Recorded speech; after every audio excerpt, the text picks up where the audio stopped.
Brothers. Brother நீங்க start பண்ணுங்க, start பண்ணுங்க பிரதர். வேற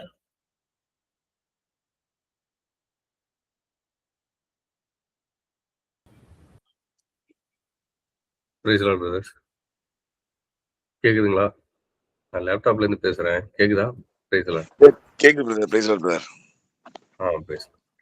தேங்க்ஸ்.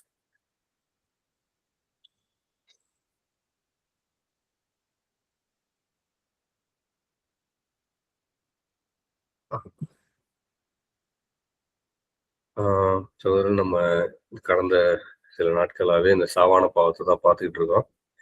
அதில் இப்போ சமீபமாக பொறாமையை பற்றி பார்த்துட்டு இருக்கோம். அதை குறித்து இன்னைக்கு ஆண்டவர் நமக்கு என்ன சொல்கிறாருன்னு அதை பார்ப்போம். அதுக்கு முன்னாடி ஒரு சின்ன ப்ரேயர் பண்ணிக்குவோம். ஆண்டவரே, தேவத்தாயே, நாதாமா, ஆவியானவரே, நாங்கள் சுயமாய் எதையும் பேசிவிடாமல் ஆவியின் சித்தத்தின்படியே சத்தியத்தை அறிவிக்குமாறு நீரே என் நாவிலிருந்து தங்கி பேசும் ஆண்டவரே. நாங்கள் குறைவுள்ளவர்கள், குற்றவாளிகள். இருப்பினும் உடைய மகா இரக்கத்தோடும் கிருபையோடும் எங்களை வழிநடத்தி வருகின்றேன். அதே போல தேவத்தாயே, எங்கள் அன்னையே, தாய்மரியே, உம்முடைய மகனிடமும் எங்கள் ஆவியானவரிடமும் எங்களுக்காக பரிந்து பேசுங்கம்மா. நாங்கள் சுயமாய் பேசிவிடாதவர் ஆவியானவர் தாமே எங்களிடம் தங்கி இந்த ஜெப வேலையை வழிநடத்த வேண்டும் என்று எங்களுக்காக பரிந்து பேசி மன்றாடுங்க தாயே. ஆமென். அரியணையில் வீற்றிருப்பவருக்கும் ஆட்டுக்குட்டியானவருக்கும் சோஸ்திரமும் கனமும் மகிமையும் மாட்சிமையும் ஞானமும் நன்றியும் வல்லமையும் பெருமையும் பலமும் சதா காலங்களிலும் உண்டாவதாக. ஆமேன். இந்த 7 தலையான பாவங்கள் நமக்கு என்னன்னு தெரியும். அகங்காரம், சினம், காமம், பேராசை, பெருந்தீனி, பொறாமை, சோம்பல். இதுல 7மே மோசமானது, நமக்கு தெரிஞ்சதுதான் சகோதரர் சொல்லிட்டு இருக்காங்க. ஆனா இதுல மற்ற 6 கூட நம்ம மனித முயற்சியால பலன் கொண்டு ஒரு பிசிக்கலா ட்ரை பண்ணலாம், வெளியில காமிச்சிக்காம. ஆனா வெளியில காமிக்காமையே நல்லவங்க மாதிரி காமிச்சுக்கிற ஒரு இடம் தான் அந்த பொறாமை. வெளியில தெரியாது. நம்ம முகபாவனை வச்சு பிசிக்கலாவே பொறாமை இல்லாத மாதிரி நடிச்சுக்கலாம். அப்பேற்பட்ட மோசமான பாவம் இது. யார்கிட்ட பொறாமை இருக்குன்னு வெளியில தெரியாது, ஆனா சும்மா சிரிப்பாங்க. நானும் சிரிப்பேன், நான் அந்த மாதிரிலாம் நிறைய சிரிச்சிருக்கேன். ஆனா உள்ளத்துல இருந்து அது போகவே மாட்டேங்குது, நம்ம ஆத்மத்துல இருந்து போக மாட்டேங்குது. அது என்ன ரீசன் அப்படின்னா, நமக்கு சகோதரர் சொன்னது போல எல்லாரும் நம்ம ஊழியத்துல பார்த்துக்கிட்டு இருக்கோம். இந்த சாவான பாவம் எல்லாமே நம்ம இந்த பூமியில பிறந்தோடனே ஒட்டிக்குது. 2 பேர்த்த தவிர, தேவத்தாயும் ஆண்டவராக இயேசு கிறிஸ்துவையும் தவிர அந்த பூமியில பிறந்த எல்லா மனிதர்கிட்டையும் இது ஒட்டிக்குது. அது ஏன் அப்படி ஒட்டிக்குது அப்படிங்கிறதுக்கு காரணம் நமக்கு தெரியும். எந்த பாவத்தினால நம்ம இப்படி ஆனோம், எதனால மனிதர்களா பிறக்கிறோம், எதனால இதெல்லாம் நமக்கு இது இருதயத்துல கட்டப்படுறதுன்னு நம்ம பார்த்துருக்கோம். இது இருதயத்துலதான், உள்ளத்துல இருந்தா வெளியில வருது எல்லாமே. அணு அணுவா கட்டியிருக்கிறதுனால இத நம்ம சாகிறதுக்குள்ள இதை முற்றிலுமா தூக்கி போடவே முடியல. முழுசா எப்ப தூக்கி போடுவோம் அப்படின்னா, நம்ம தலைவர்கள் சொன்ன மாதிரி நம்ம முழுசா ஆண்டவரையே நம்பி புதுசா பாவம் பண்ணா பழைய பாவத்துக்கு மன்னிப்பு கேட்டு உபவாசம் இருந்து ரெகுலரா ப்ரேயர் பண்ணிட்டு வரும்போதுதான் கொஞ்சம் கொஞ்சம் கொஞ்சமா தான் இதை அவிழ்ந்து ஒழிய முழுசா இது தீரவும் மாட்டேங்குது. கம்ப்ளீட்டா 100% கியூர் அப்படின்னு வரவே மாட்டேங்குது எதுவுமே. ஏன்னா அது சாகிற நாள் தான் அது கிடைக்கும்னு சொல்லிருக்காரு. பரிசுத்தமா எழுதியிருக்கிறது. நம்ம பரிசுத்தமா இங்க வாழ்றதை வச்சு முற்றிலும் அறுபடுறது, அந்த கட்டுகள், இருதயத்தின் கட்டுகள்லாம் அவுக்கிறது எந்த இடம்னா இறந்ததுக்கு அப்புறம் தான் முற்றிலுமா நடைபெறும். ஆனா நம்ம இங்க அதுக்காக ட்ரை பண்ணாம இருக்கக்கூடாது. முடிஞ்ச அளவுக்கு நம்ம உள்ளத்துல இருக்கதான் செய்யும். முடிஞ்ச அளவுக்கு நம்ம அதை வரப்போகலாம். ஆண்டவர்கிட்ட போய் உட்காந்து மன்றாடி பாவ மன்னிப்பு கேட்டு ஃபாஸ்டிங் போட்டு ஜெபிச்சு தான் இதை கண்ட்ரோல் பண்ண முடியும்.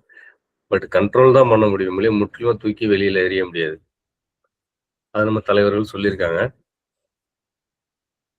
ஸோ அதுக்கு ஆதார வசனங்கள் நீதிமொழிகள் 27ல பார்த்தோம்னா கிளீனா சொல்லியிருக்காரு பாருங்க. உக்கிரம் வந்து கொடுமை உள்ளது, கோபம் நிஷ்டூரம் உள்ளது, பொறாமையோ வென்றால் அதற்கு முன்னிற்கத்தக்கவன் யார்?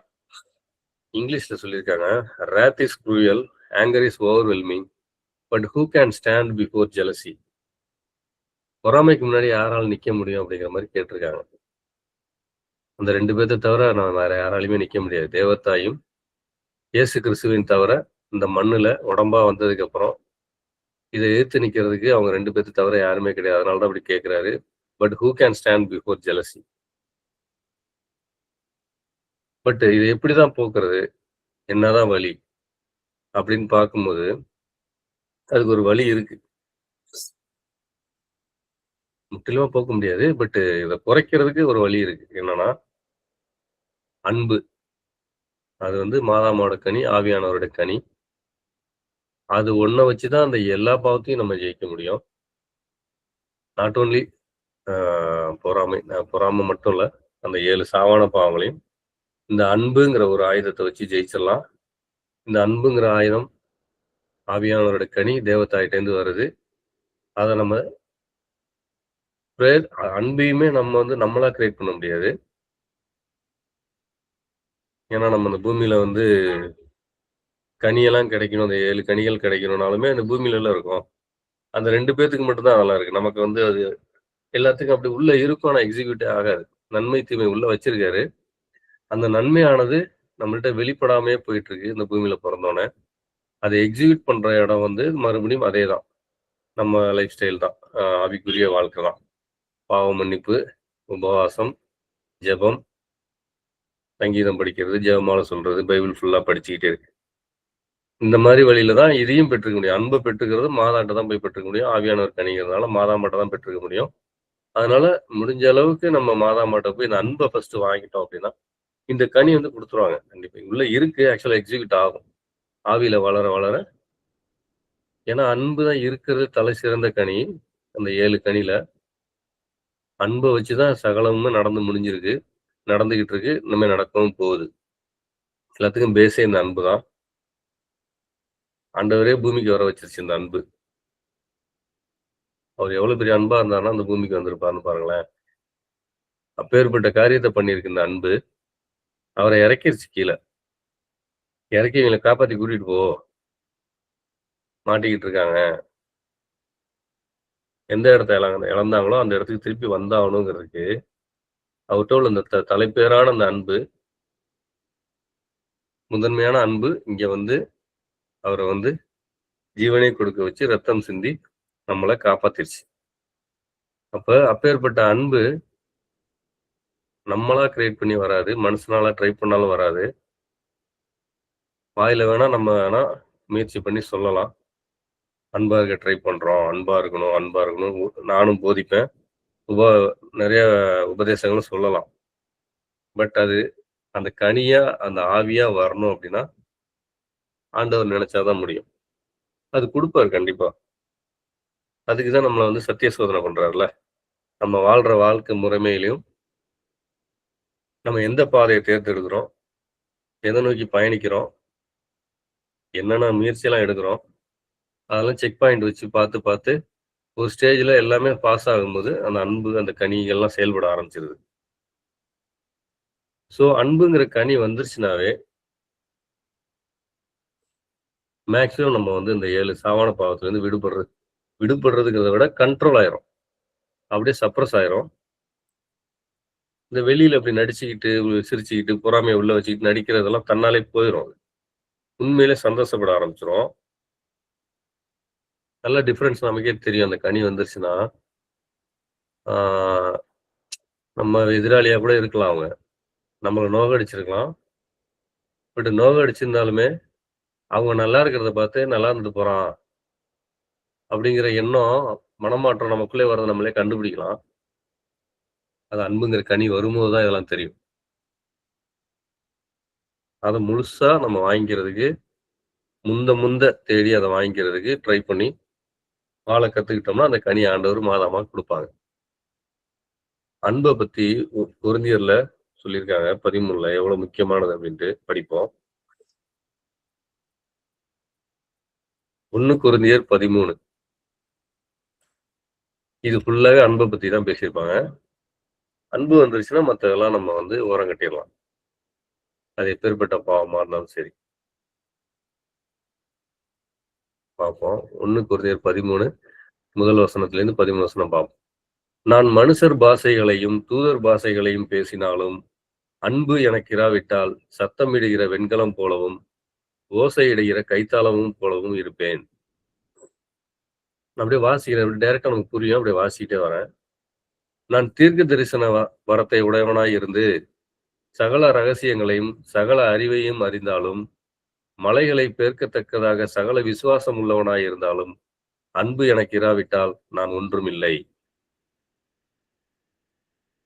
எனக்கு உண்டான யாவற்றையும் நான் அன்னதானம் பண்ணினாலும் என் சரீரத்தை சுட்டெரிக்கப்படுவதற்கு கொடுத்தாலும் அன்பு எனக்கு இராவிட்டால் எனக்கு பிரயோஜனம் ஒன்றும் இல்லை.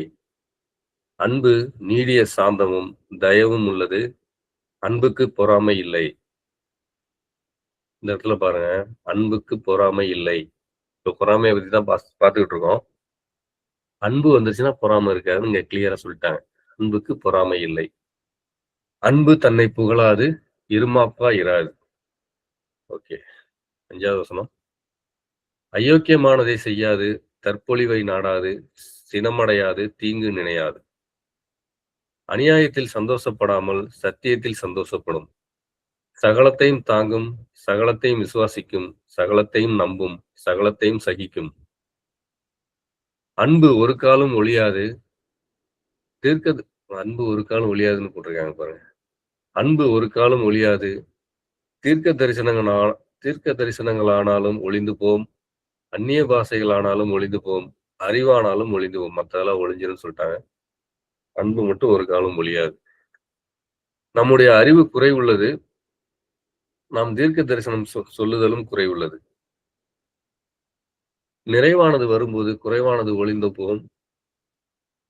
நான் குழந்தையாய் இருந்தபோது குழந்தையைப் போல பேசினேன், குழந்தையைப் போல சிந்தித்தேன், குழந்தையைப் போல யோசித்தேன். நான் புருஷனான போதோ குழந்தைக்கேற்றவைகளை ஒழித்து விட்டேன். இப்பொழுது கண்ணாடியிலே நிழலாட்டமாய் பார்க்கிறோம், அப்பொழுது முகமுகமாய் பார்ப்போம். இப்பொழுது நான் குறைந்த அறிவுள்ளவன், அப்பொழுது நான் அறியப்பட்டிருக்கிறபடியே அறிந்து கொள்வேன். இப்பொழுது நான் குறைந்த அறிவுள்ளவன். ஆமா, இந்த பூமியில இருக்க வரைக்கும் நம்ம வந்து எல்லாத்துலயும் குறைஞ்சவங்க தான். அவங்க 2 பேர்த்த தவிர. அது பின்னாடிதான் நமக்கு சகலமும் கொடுக்கப்படும். அப்பொழுதுன்னு சொல்றாரு பாருங்க. அப்பொழுது நான் அறியப்பட்டிருக்கிறபடியே அறிந்து கொள்ளுவேன். அது எப்பொழுது அப்படிங்கிறது நமக்கே தெரியும். இப்பொழுது விசுவாசம், நம்பிக்கை, அன்பு இம்மூன்றும் நிலைத்திருக்கிறது. இவைகளில் அன்பே பெரியது. நமக்கு ஏற்கனவே தெரிஞ்சதுதான். நம்ம சகோதரர் அடிக்கடி இதை வாசிச்சிருப்பாங்க. நம்மளும் வாசிச்சிருப்போம்.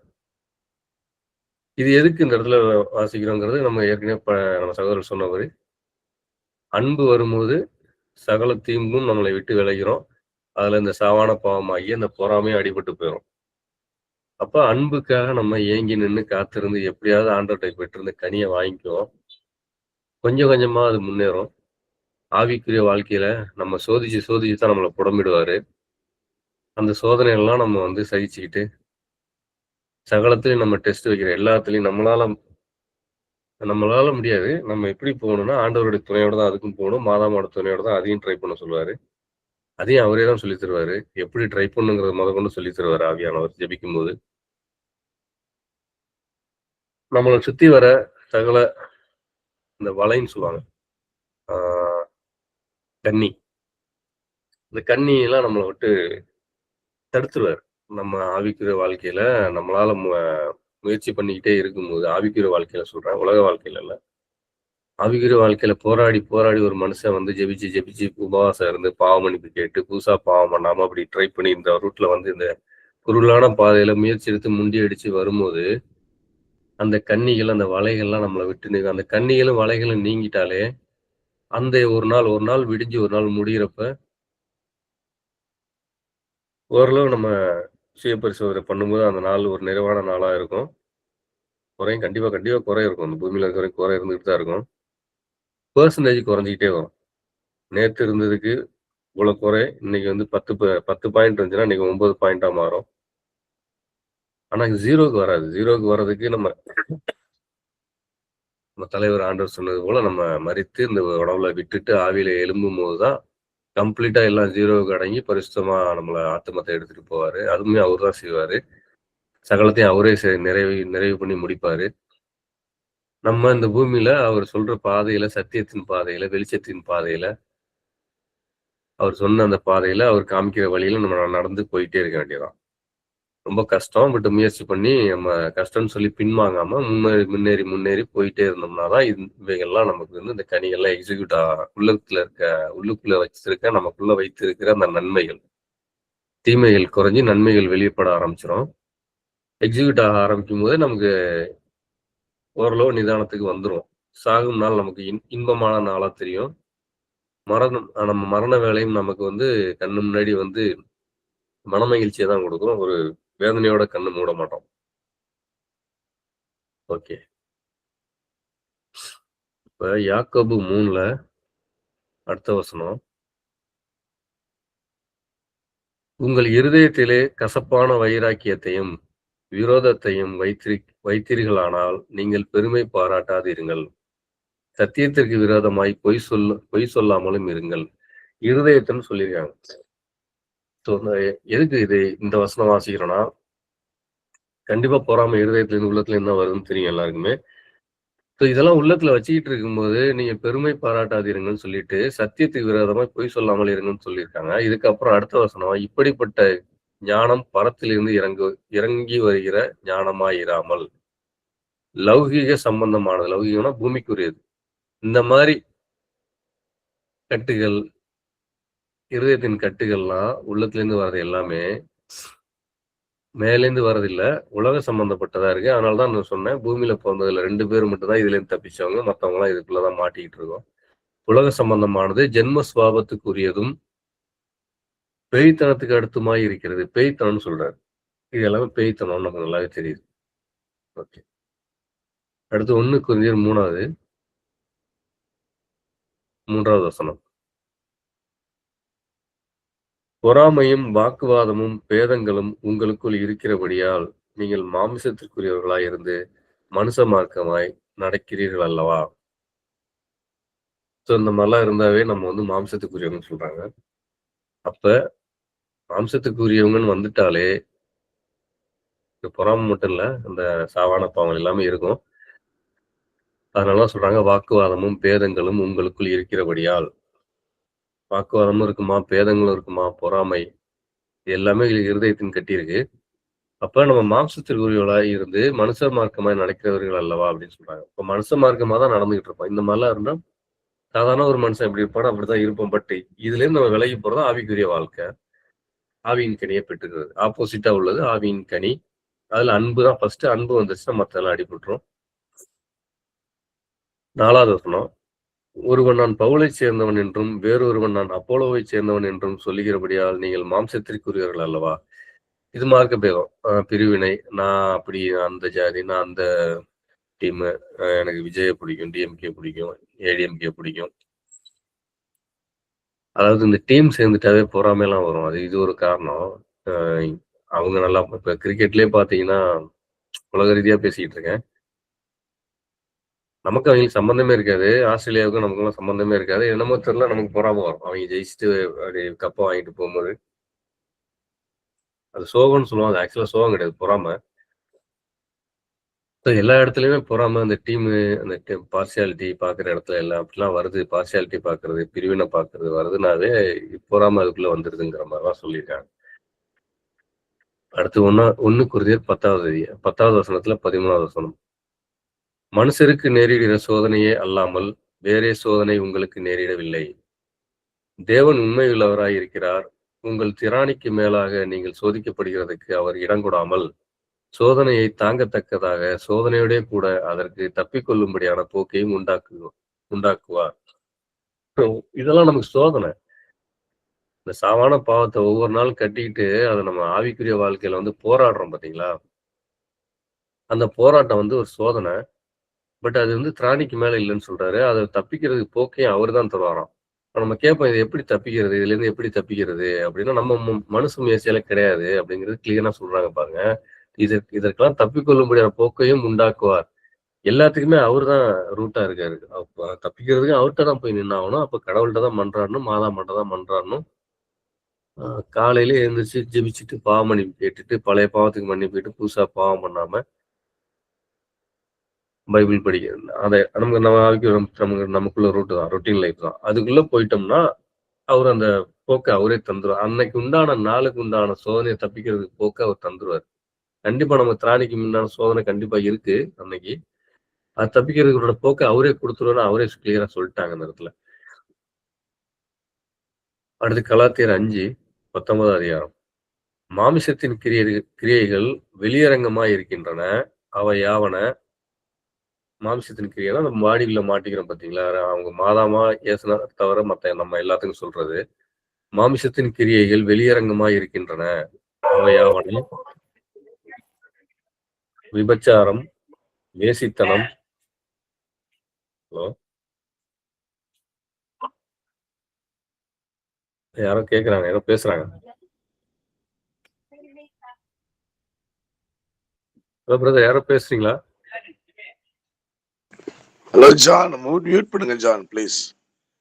John mute please.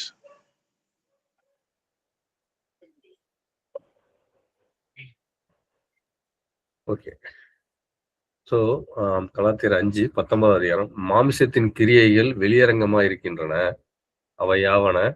விபச்சாரம், வேசித்தனம், அசுத்தம், காமவிகாரம், விக்கிரக ஆராதனை, பில்லி சூனியம், பகைகள், விரோதங்கள், வைராக்கியங்கள், கோபங்கள், சண்டைகள், பிரிவினைகள், மார்க்க பேதங்கள், பொறாமைகள், கொலைகள். இதுல பொறாமை வந்துருச்சு.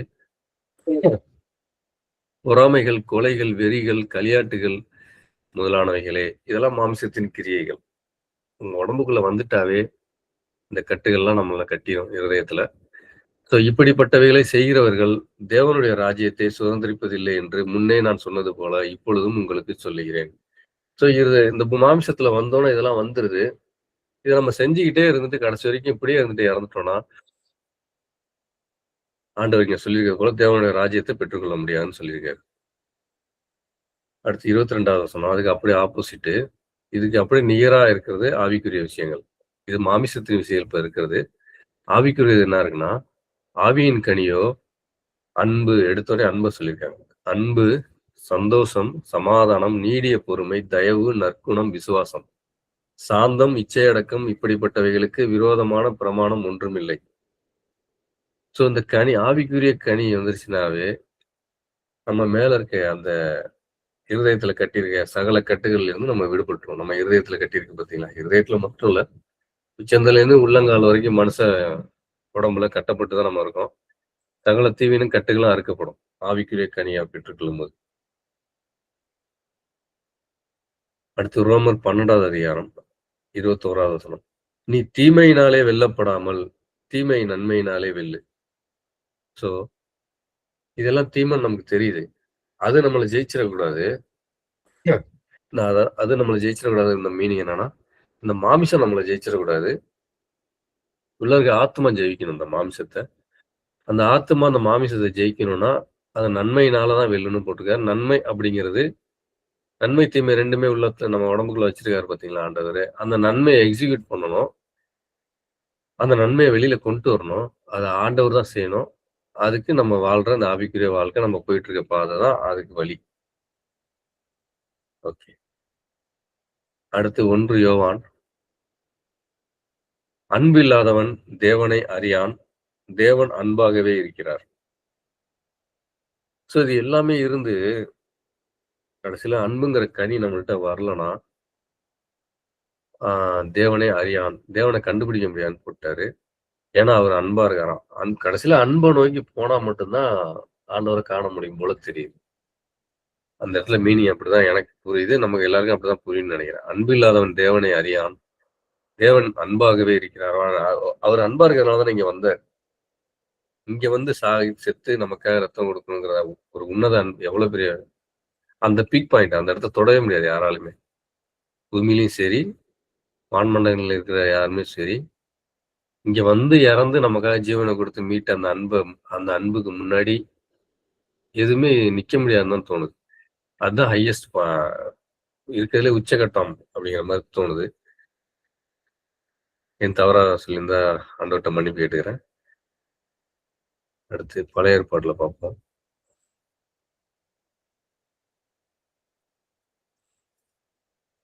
நீதிமொழிகள் 10வது அதிகாரம் 12வது வசனம்.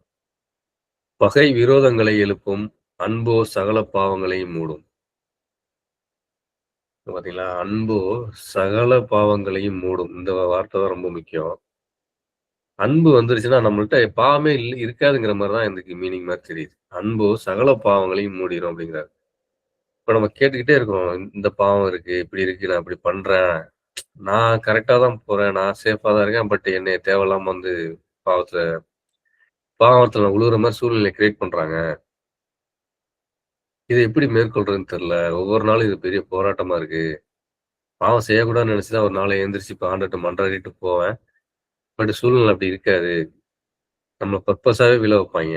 அதான் கண்ணி, அந்த வலை. அப்ப இதுல இருந்து எப்படி விடுபடுறது நம்ம கொஸ்டின் கேட்டுக்கிட்டே இருக்கோம் பாத்தீங்களா? அதுக்கு வழியே இந்த அன்பு தான். அன்புங்கிற கனியை வாங்கிட்டா நம்மள்ட்ட சகல பாவங்களையும் மூடுன்னு கிளியரா போட்டாங்க. சகல பாவம்னா எல்லாத்தையும். அந்த பாவம், இந்த பாவம், காமம், இச்சை, கோபம், எரிச்சல், இந்த மாமிசத்துல கட்டப்பட்டிருக்க சகல பாவங்களையும் மூடிருன்னு போட்டிருக்கு. ஓகே. பிரசங்கி 4வது வசனம். மனுஷன் படும் எல்லா பிரயாசமும் பயன்படும் எல்லா கிரியையும் அயலானுடைய பொறாமைக்கு ஏதுவாய் இருக்கிறது, நான் கண்டேன்.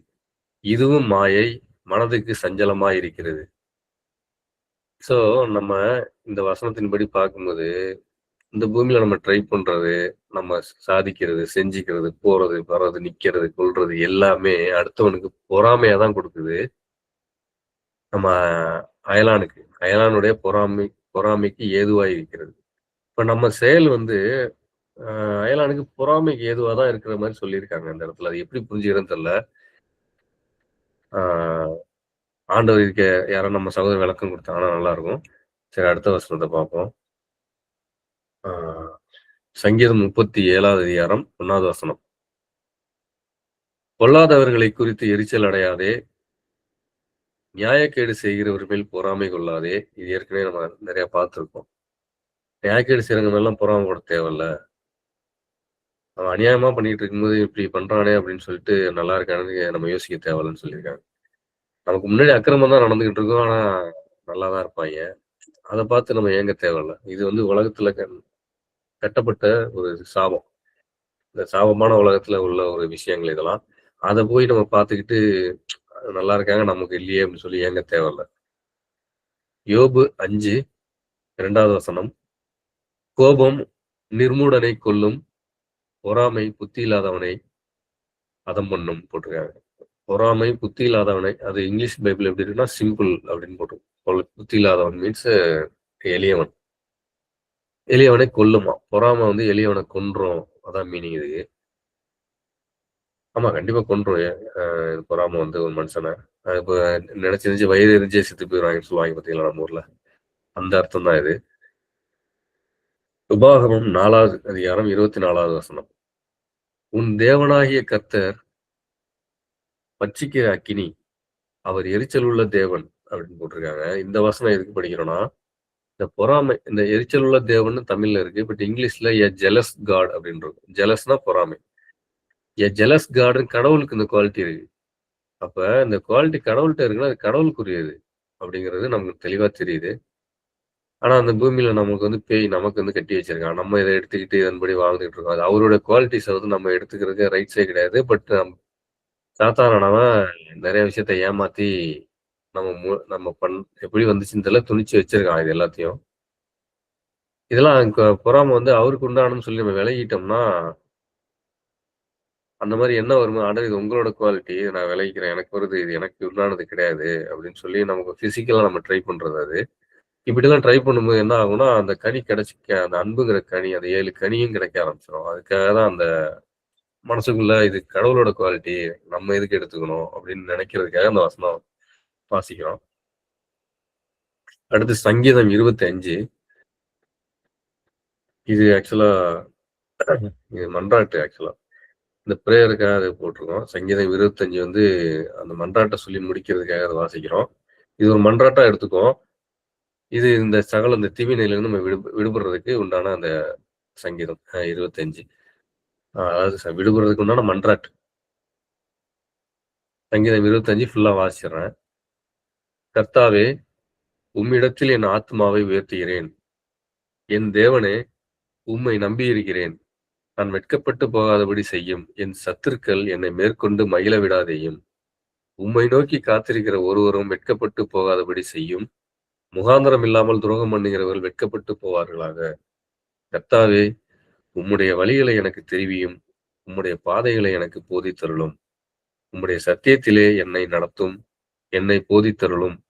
நீரே என் ரட்சிப்பின் தேவன். உம்மை நோக்கி நாள் முழுதும் காத்திருக்கிறேன்.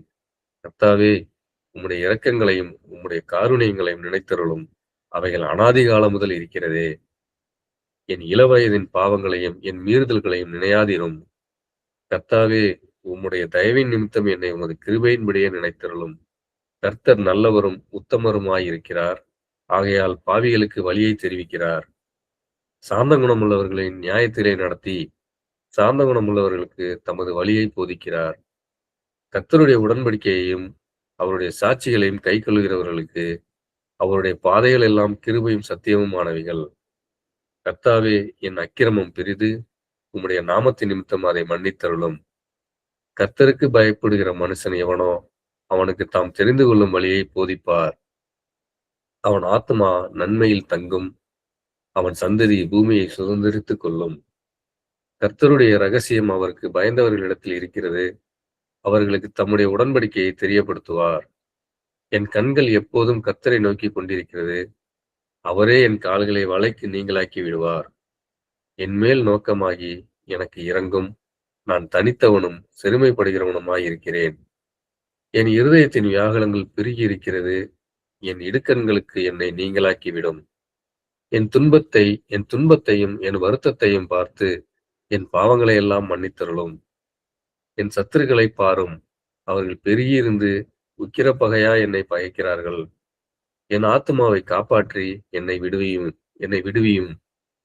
நான் வெட்கப்பட்டு போகாதபடி செய்யும். உம்மை நம்பியிருக்கிறேன். உத்தமமும் நேர்மையும் என்னை காக்க கடவது. நான் உமக்கு காத்திருக்கிறேன். தேவனே, இஸ்ரவேலை அவனுடைய எல்லா இக்கட்டுகளுக்கும் நீங்களாக்கி மீட்டுவிடும்.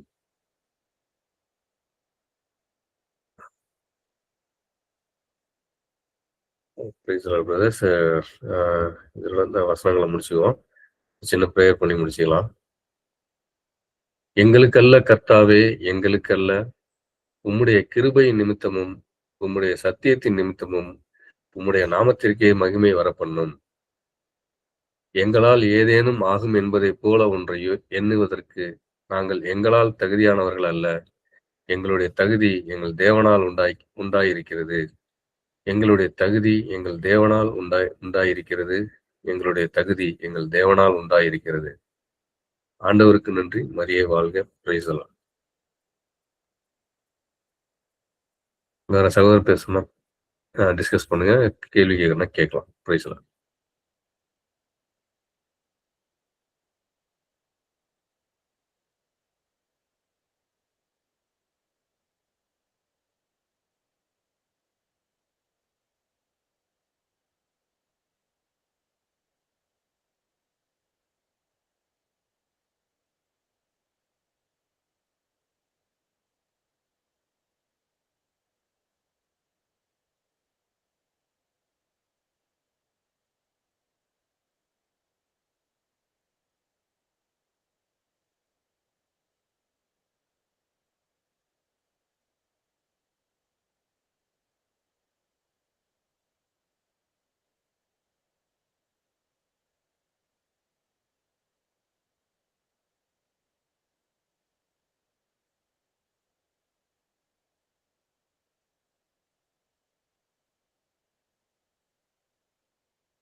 Price Lord brothers.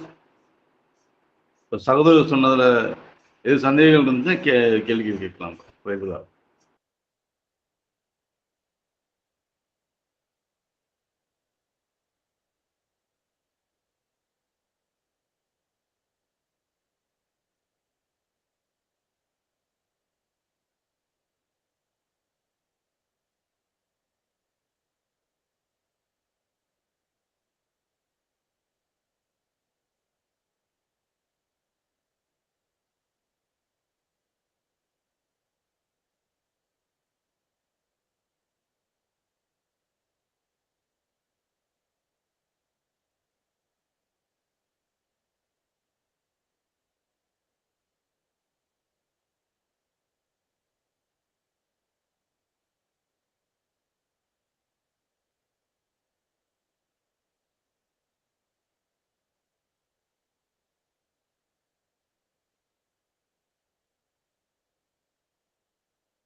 Praise Lord brothers. யாருக்கு எதுவும் சந்தேகம் இருந்தாலும் கேட்கலாம். இல்ல மித்த சகோதரர்கள் ஏதாவது இப்ப நம்ம சகோதரர் சொன்னதை கன்சால்டேட் பண்ணி அதுல உள்ள விஷயங்கள் என்ன அப்படின்னு சொல்ல விரும்பினாலும் அது சொல்லலாம். Praise Lord brothers.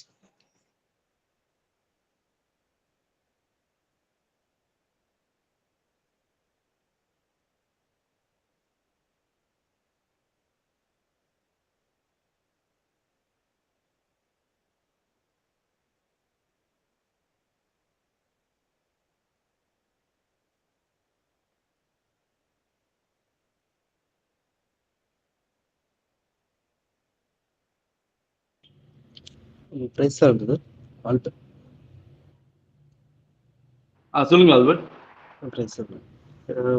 இந்த பொறாமைங்கிறது அது ஈஸியா ஐடென்டிஃபை பண்ண முடியாத மாதிரி ஒரு பாவமா தெரியுது என்னோட மற்றது மாதிரி. இது ஏற்கனவே இதை பத்தி தான் எனக்கு இதுதான் இருக்கு.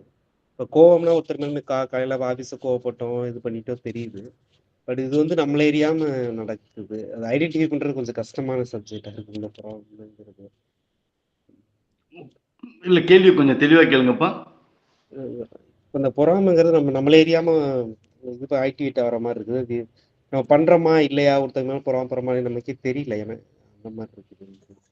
இப்போ கோவம்னா ஒருத்தர் மேல கோவப்பட்ட நமக்கு தெரியுது, பிசிக்கலா தெரியல. காலையில கோவப்பட்டே எனக்கு தெரியுது. பட் இது தெரியல. ஒரு ஐடென்டிஃபை பண்றது கொஞ்சம் கஷ்டமா தான் இருக்கு. சொல்ற மாதிரி நான் அன்பு எல்லா பாவங்களையும் மூடுன்னு சொல்ற மாதிரி நான் அவங்க மேல நம்ம அன்பு வச்சிட்டோம்னா இது ஆட்டோமேட்டிக்கா ஹைட் ஆயிரும் போல. இந்த மாதிரி தான் பண்றேன். இல்ல கரெக்டா நீங்க சொல்றது அனுபவிச்சா ஹைட் ஆயிடும்.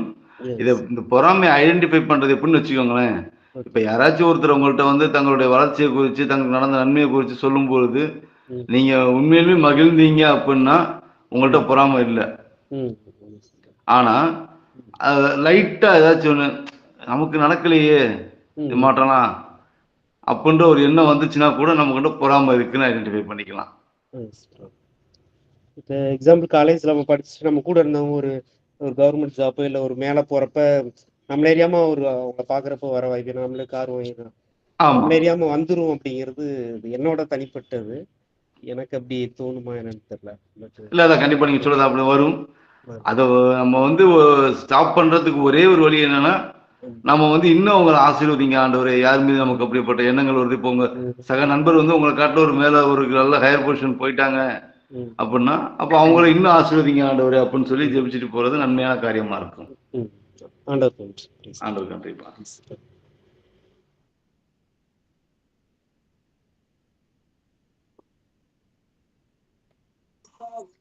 Price Lord brothers. இப்ப நம்ம சகோதரர் கேட்டது மாதிரி அதை ஐடென்டிஃபை பண்ண முடியல அப்படின்னு ஒரு விஷயம் சொன்னாப்புல. இந்த பிரச்சனை நம்ம எல்லாருக்குமே இருக்கு. இப்போ கோபம் அப்படின்னா அது பிசிக்கலா நடந்துரும், சத்தம் போட்டுருவோம், இல்ல நமக்குள்ளே தெரியும் அது கோபம் வர்றது, ப்ரெஷர் ஆகும், இதாகும், அதை ஐடென்டிஃபை பண்ண முடியுது. பட் பொறாம வந்துட்டு போறது நம்மளால ஐடென்டிஃபை பண்ண முடியல அப்படின்னு சொன்னாப்புல. இது நம்ம எல்லாருக்குமே உள்ள ஒரு ப்ராப்ளம் தான்.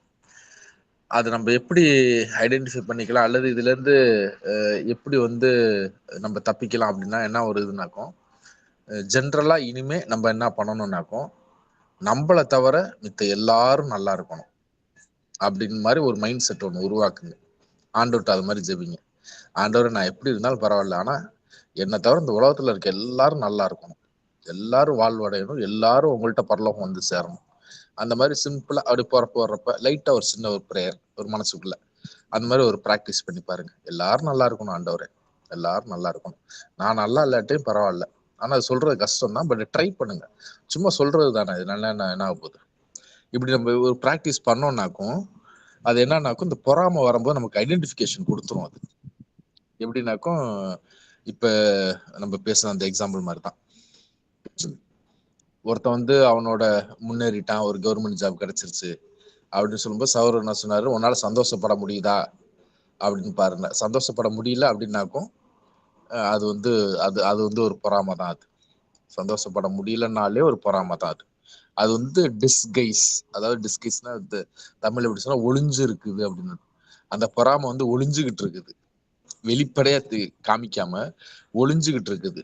எப்ப நம்மளால சந்தோஷப்பட முடியலன்னா, ஒருத்தனுக்கு எந்த நன்மை நடந்தாலும் அந்த மனிதர்கள் வந்து அந்த அவங்க வந்து நம்மள்ட்ட ஷேர் பண்ண, எனக்கு இப்படி ஒரு நன்மை நடந்துச்சு ஷேர் பண்ணும் போது உள்ளம் குதூகலிச்சு சந்தோஷப்பட முடியல அப்படின்னாலே வந்து அந்த பொறாமை ஒளிஞ்சுகிட்டு இருக்குன்னு அர்த்தம். அப்போ ஒளிஞ்சுகிட்டு இருக்கிறத வந்து ஐடென்டிஃபை பண்றதுக்கு என்னன்னாக்கும், இதுதான், நம்மளை தவிர எல்லாரும் நல்லா இருக்கும். இன்னும் வேற மாதிரி சொல்லணும் அப்படின்னாக்கும், எல்லாரும் கடவுளோட சொந்த பிள்ளைங்க, நான் வந்து தத்தெடுக்கப்பட்ட புள்ள, அந்த மாதிரி ஒரு பிராக்டிஸ் பண்ணு. அப்படி ஒரு ஒரு ஒரு தாட் ஒன்று வச்சுக்காங்க. சொந்த பிள்ளைக்கும் தத்தெடுக்கப்பட்ட பிள்ளைக்கும் வித்தியாசம் இருக்கு. இதுக்கு உள்ளுக்கு வந்து ஒரு சில ஞான அர்த்தங்கள் இது இருக்கு, பின்னாடி வந்து உங்களுக்கே தெரிஞ்சிடும் இது என்னங்கிறது. இந்த மாதிரி ஜென்ரலா ஒரு இது வச்சுக்கோங்களேன். தாழ்ச்சி தானே இது, அதனால ஒன்றும் தப்பு கிடையாது. அப்படி வச்சுக்கும் போது கடவுளோட புள்ள அவன், அவரோட புள்ள, அவனுக்கு நன்மை நடக்குது, நல்லது ஆண்டவரே, எனக்கும் ஏதாவது உங்க பிள்ளைங்க சாப்பிட்டுட்டு போடுறது ஏதாவது கிடைச்சா ஓகே, அந்த மாதிரி ஒரு தாட், அப்படி ஒரு மைண்ட் செட் வச்சுக்கிட்டோம்னாக்கும் நமக்கு கிளியரா ஐடென்டிஃபை ஆயிரும். எனக்கும் இந்த பொறாமைங்கிறது வந்து மித்த எல்லா பாவத்தையும் விட வந்து இது வந்து ஒளிஞ்சுக்கிட்டு தான் வரும். ஒரு சில இடங்கள்ல தான் ரொம்ப வெளிப்படையா ரொம்ப பகிரங்கமா தெரியும்.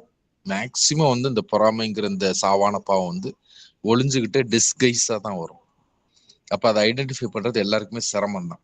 அப்ப இந்த மாதிரி சிந்தனைகளை டெவலப் பண்ணு, இந்த மாதிரி சிந்தனைகளை டெவலப் பண்றது வந்து எதுக்காகனாக்கும், இது வந்து நன்மை தான். இது வந்து தாழ்ச்சி, நமக்கு வந்து தாழ்ச்சியை கொடுக்கும் அது.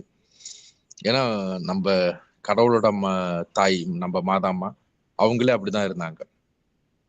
நேத்து பேசினாங்க, இந்த வாரம் ஃபுல்லா அந்த டாக்கு தான் ஓடிட்டு இருக்குது.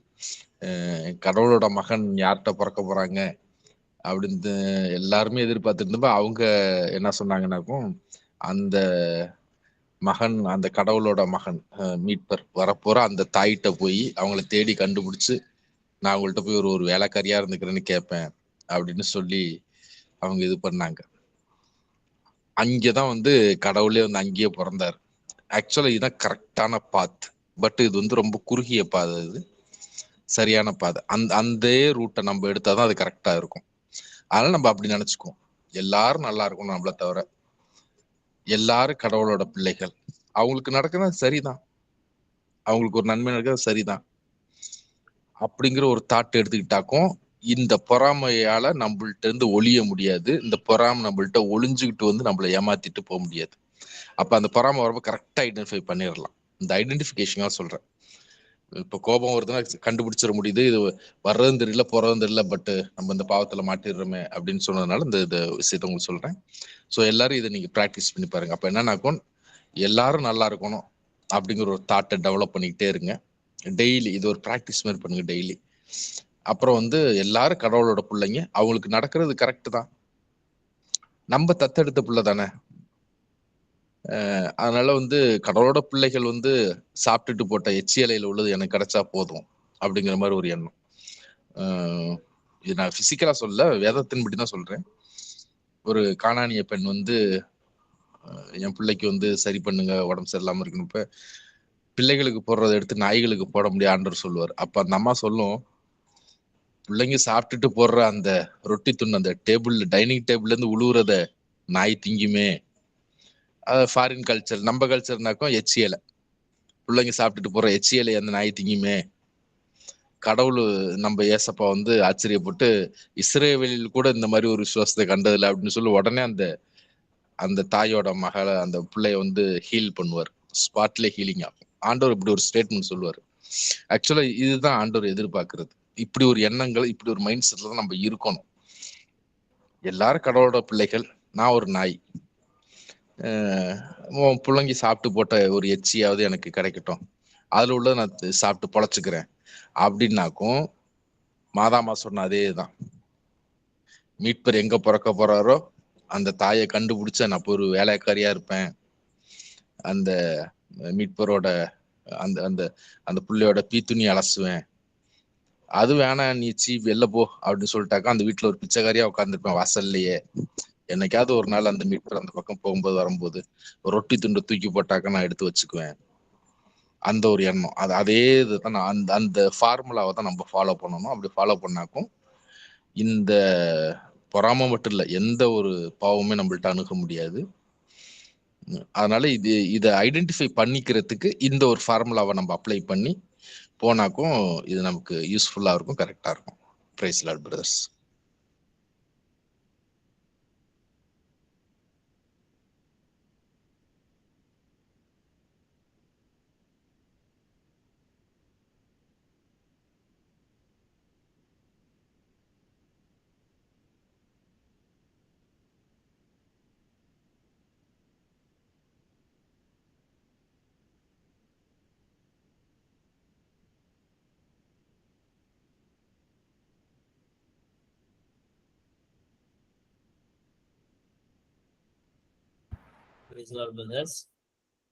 வேறு ஏதாவது கேள்விகள் இருந்தா கேளுங்க.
இன்னும் 10 நிமிஷம் டைம் இருக்கு.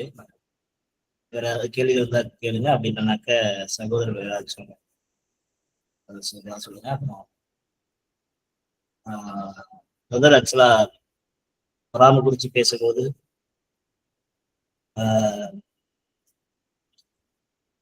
கனிகளாலே நம்ம இந்த தீயாவிகளை வெல்லலாம்னு சொன்னாங்க. அதே போல ஒரு வசனத்துல நீ நன்மையினாலே தீமை வெல்லு அப்படின்னு ஒரு வசனத்தை வாசிச்சாங்க. சில கடவுள் சொல்றதான் நம்ம நன்மை செஞ்சோம் அப்படின்னாக்க இந்த தீய ஆவிகள் நம்மகிட்ட செயல்படாது. ஆதியாகமம் 4ஆம் அதிகாரம் 7வது வசனம், நீ நன்மை செய்தால் மேன்மை இல்லையோ, நீ நன்மை செய்யாதிருந்தால் பாவம் வாசற்படியில் படுத்திருக்கும் அப்படின்னு ஒரு வசனம் இருக்கு. அவன் ஆசை உன்னை பற்றி இருக்கும், நீ அவனை ஆண்டு கொள்ளுவாய் என்றார். சில நம்ம நன்மை செஞ்சோம் அப்படின்னா கடவுளுடைய குணலட்சணத்தை வெளிப்படுத்துற மக்களா இல்லை. கடவுளுடைய குணலட்சணங்கிறது சகல பாவங்களையும் நம்மள்ட்ட இருந்து நீக்கக்கூடிய ஒரு விஷயம். அதான் பிரதர் சொன்னாரு, அன்பு. அன்பு சகலத்தையும் நமக்குள்ள கொண்டு வரும், சகலத்தையும் வெல்லும். ஸோ அந்த குவாலிட்டி, அந்த குணலட்சணை பெறக்கூடியான அந்த வாழ்க்கை முறைமையில மாற்ற முடியாத ஒவ்வொரு நாளும் தேவனுடைய வசனத்தோடு இணைந்து தேவனுடைய அந்த அடிச்சூடுகளை பின்பற்றக்கூடிய அந்த நிலைக்கு நீங்கள் வரும்படியாக ஆண்டவருடைய நாமத்தினால் கேட்டுக்கொள்கிறேன். வேற யாராவது சகோதரர்கள் ஏதாவது கேள்விகள் இருந்தால் கேளுங்க, பேசலாம்.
பேசலாம் பிரதர்.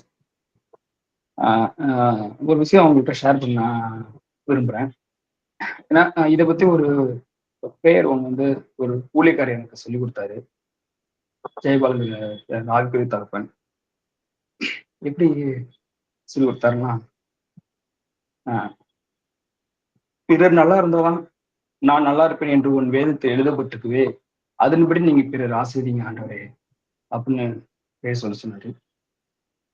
நான் கெட்டாலும் பரவாயில்ல, பிறர் நல்லா இருக்கட்டும் ஆண்டவரே அப்படின்னு ப்ரே பண்ணுங்க அப்படின்னு சொல்லி கொடுத்தாரு. இப்படி ப்ரே பண்ணும்போது கொஞ்சம் ஒரு உதவியா இருந்துச்சு. கொஞ்சம் பொறாமனா கொஞ்சம் கம்மியா இருந்து கொஞ்சம் உதவியா இருந்துச்சு. அதுக்கு என்ன சொன்னார் அப்படின்னா வந்து,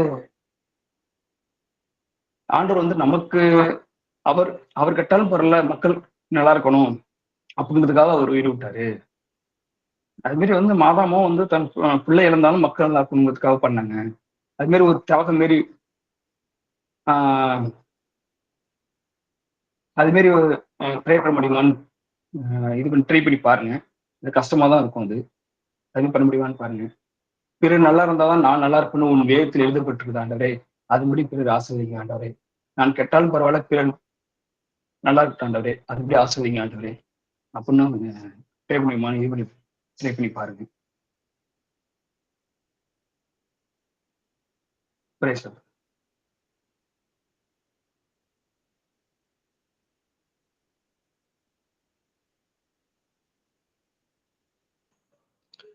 பிரைஸ் லார்ட் பிரதர்ஸ்.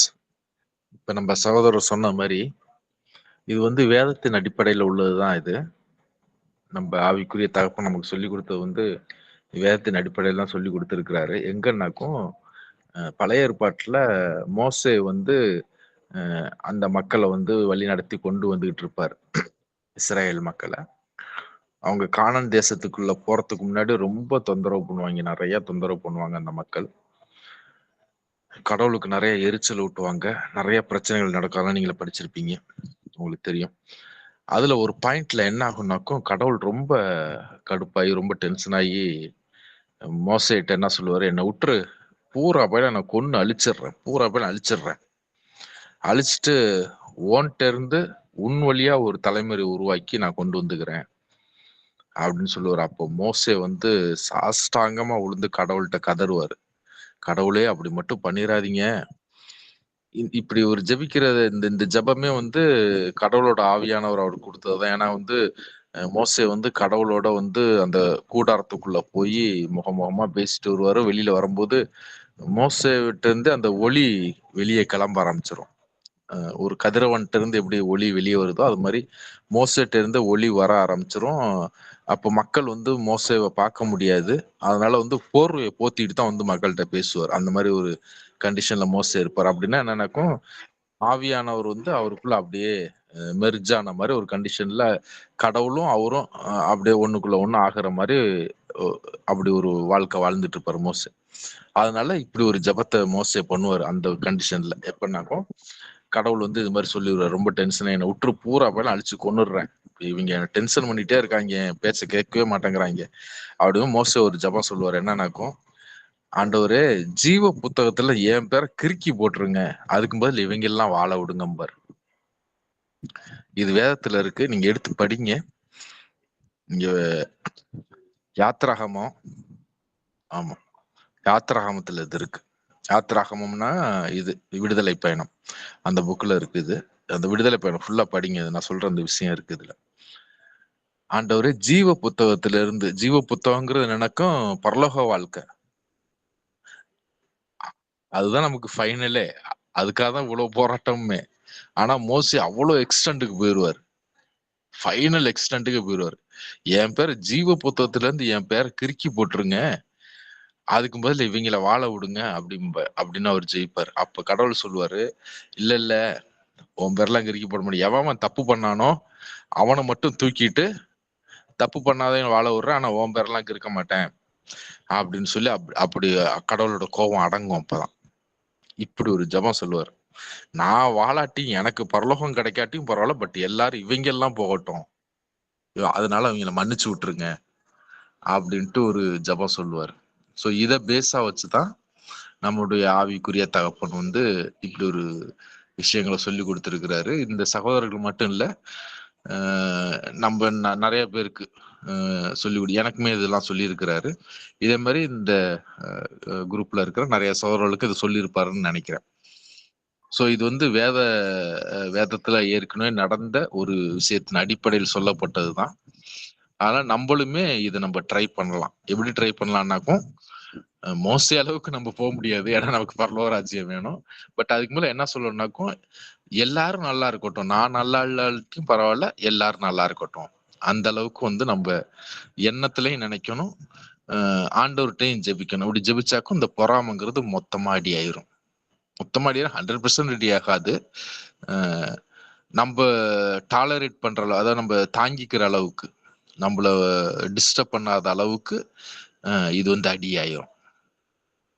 அதனால இதை வந்து நம்ம ட்ரை பண்ணி பார்ப்போம். நம்ம மோசே சொன்னது, நம்ம ஆவிக்குரிய தகப்பன் நமக்கு சொல்லி கொடுத்தது, இந்த அடிப்படையில வந்து நம்ம இதை ட்ரை பண்ணி பார்த்தாக்கும் இந்த பொறாமை அப்படிங்கிற இந்த சாவான பாவத்திலிருந்து நம்ம தப்பிக்கலாம்.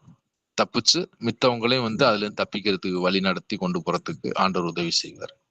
Price the Lord brothers. மரியே வாழ்க.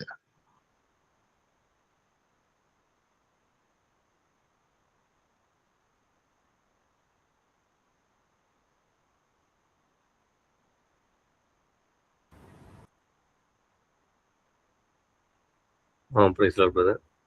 இப்போ இந்த 2 சகோதரர் சொன்ன மாதிரி இதுக்கு ஒரு ரிலேட்டடா இதே மாதிரி ஒன்று சொல்லியிருந்தாரு. நம்ம தலைவர் தான் சொன்னது. எப்படி சொன்னார்னா, இது வந்து நம்ம மத்தவங்கள வாழ வைக்கிறது, அந்த பொறாமையிலேருந்து விடுபடுறதுக்கு. பட் கோரிலேட்டடா சொல்றேன். எப்படின்னா, நம்ம வந்து ட்ரை பண்ணி நன்மையான இடத்துக்கு போறதுக்கு ஒண்ணு சொன்னாரு. சுயமா. நம்மள காப்பாத்திக்கிறதுக்கு ஒண்ணு சொன்னாரு. என்னன்னா, அது முடியுதான்னு பாருங்கப்பான்னு சொல்லிட்டு சிரிச்சாரு. என்னன்னா, நான் பண்ற என்னோட மிஸ்டேக் ஏத்த மாரி என்னைய தண்டிச்சிருங்க. மன்னிப்பு தான் நம்ம கேட்போம். அந்த பாவத்த மன்னிச்சிருங்க ஆண்டவரே. இதுலேருந்து இந்த பாவம் பண்ணதுனால எனக்கு பெரிய தண்டனை வராம என்னை காப்பாத்துங்க ஆண்டவரே. அப்படி பாவம் பண்ணிட்டேன். என்னை எப்படியாவது இதுலேருந்து காப்பாத்தி விட்டுருங்கன்னு சொல்லி தான் மன்றாடுவோம். ஆனா அப்படி வேண்டுறத விட, இந்த பாவத்துக்கு உண்டான தண்டனை எனக்கு குடுத்துருங்க ஆண்டவரே. அப்படின்னு சொல்லி வேண்டி பாருங்கப்பா. அது முடியுமான்னு பாருங்க. அப்படி சொல்லி சிரிச்சாரு. சிரிக்கிறதுக்கு உண்டான அர்த்தம் தெரியும் நமக்கு என்னான்ட்டு. குலுங்கி குலுங்கி சிரிச்சாரு. அந்த மாதிரி வேண்ட முடியுதான்னு பாருங்க. இப்போ நான் ஒரு மிஸ்டேக் பண்ணிட்டேன் அப்படின்னா, அதுக்கு உண்டான தண்டனை எனக்கு கொடுங்க ஆண்டவர் வேண்டுங்க. ஆனா அந்த தண்டனை கிடைக்காம அதுக்கு பதிலா உங்களை நன்மையின் பாதையில ஆண்டவர் நடத்துவாரு. சீக்கிரம் வளரலாம் அப்படிங்கிற மாதிரி ஒரு தடவை சொல்லியிருந்தாங்க. நீ வேற யாரும் இதை கேள்விப்பட்டிருக்கீங்களா சொன்னாங்களான்னு பொதுவான ஒரு இடத்துல சொன்ன மாதிரி தான் தெரியுது. கேள்விப்பட்டிருந்தா கூட சொல்லுங்க. இந்த மாதிரியும் ஜெபிக்க சொன்னார். இது நம்மளோட நன்மைக்காக. டாக்ல அப்பா சொல்லி நான் கேள்விப்பட்டிருக்கேன். சொல்லியிருக்க கேள்விப்பட்டிருக்கேன். ஆமா கண்றேன். ஏன்னா பிதாட்ட நீங்க பிதாட்ட எல்லாம் போனீங்கன்னா அப்படிதான் பனிஷ்மெண்ட் உடனே கொடுத்துருவாரு, ஆசீர்வாதம் உடனே கொடுத்துருவாரு. அப்படி போறதுன்னா நீங்க கேளுங்க, அப்ப உங்களுக்கு ஆசீர்வாதம் உடனே கிடைக்கும், பனிஷ்மெண்ட் உங்களுக்கு உடனே கிடைக்கும் அப்படின்னு சொல்லி சிரிச்சிருக்காரு. நான் கரெக்ட் ப்ரோ. அதேதான். முஸ்லீம்ஸ் அப்படிதான் போவாங்க, பிதாட்ட போய் நிப்பாங்க. அவங்க வந்து பனிஷ்மெண்ட் வாங்கிட்டு போறோம்னா போலாம். ஆனா அது மாதிரி போக முடிச்சுதான் நீங்க போய் கேளுங்க, ஆண்டவர்கிட்ட அப்படி கேளுங்க அப்படின்னு சொல்லி சிரிச்சிருக்காரு. நான் பார்த்துருக்கேன்.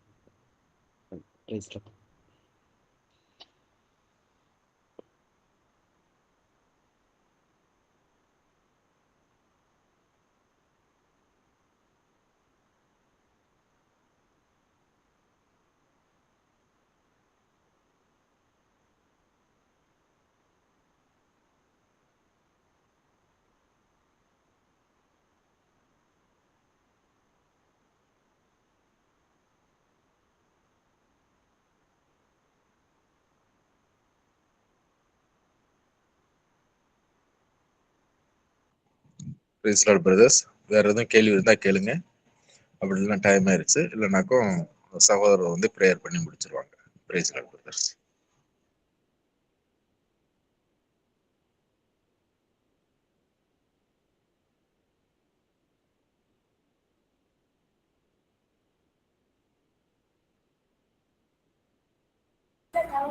நீங்க ப்ரே பண்ணி முடிச்சீங்க பிரதர். நல்லது.